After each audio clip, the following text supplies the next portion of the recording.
तो चलिए आज का नया वर्ड देखते हैं, फिलिस्टीन। ये काफ़ी इंटरेस्टिंग वर्ड है। इसे आप नाउन और एडजेक्टिव यानी संज्ञा और विशेषण दोनों तरह से यूज़ कर सकते हैं। अब इसका मतलब क्या है? Well, a person who is indifferent और hostile to culture, art and intellectual matters. Simple शब्दों में, फिलिस्टीन वो इंसान है जिससे आर्ट, कल्चर या इंटेलेक्चुअल चीज़ों से कोई लेना देना ही नहीं है।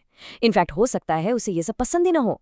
जैसे आपका कोई दोस्त जो कहे, यार ये म्यूजियम में क्या रखा है, या क्लासिकल म्यूजिक कितना बोरिंग है। हाँ, बस वही है फिलिस्टीन। ओके, तो अब इसको एक एग्जाम्पल से समझते हैं।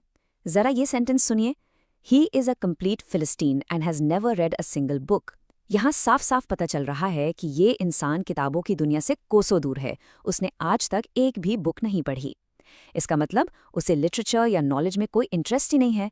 दैट्स वाई उसे अ कंप्लीट फिलिस्टीन कहा गया है। चलो, लिटरेचर से हटकर अब आर्ट की बात करते हैं। Imagine this sentence. Only a Philistine would say that the beautiful museum was a waste of money. सोचो जरा, एक इतना खूबसूरत म्यूजियम जहां इतनी सारी हिस्ट्री और आर्ट है और कोई उसे वेस्ट ऑफ मनी कहे। सिर्फ एक फिलिस्टाइन ही ऐसी बात कर सकता है, राइट? जिससे आर्ट की कोई वैल्यू ही ना पता। सो अभी तक हमने फिलिस्टीन को एक पर्सन के लिए यूज किया है एज अ नाउन, बट क्या इस वर्ड को किसी चीज को डिस्क्राइब करने के लिए यूज कर सकते हैं? एब्सोल्युटली, इसे एज एन एडजेक्टिव भी यूज किया जा सकता है। जैसे इस सेंटेंस में, her Philistine comments about the symphony revealed her lack of appreciation for classical music.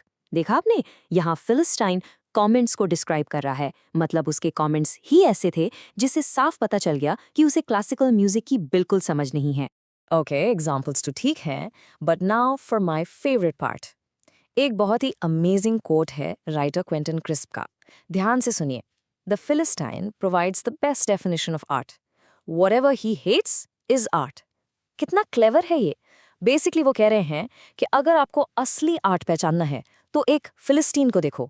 वो जिस चीज से नफरत करेगा ना, समझ जाओ वही आर्ट है। It's a brilliant funny way to say that real art often challenges us, और फिलिस्टीन्स को चैलेंज बिल्कुल पसंद नहीं है। तो अब जब फिलिस्तीन का मतलब बिल्कुल क्लियर हो गया है, चलिए इसके कुछ सिनोनिम्स और एंटोनिम्स भी देख लेते हैं। इससे कॉन्सेप्ट और भी पक्का हो जाएगा। सो इसके सिनोनिम्स यानी सिमिलर मीनिंग वाले वर्ड्स हैं अनकल्चर्ड, लो ब्राउ, बार्बेरियन, मटीरियलिस्ट।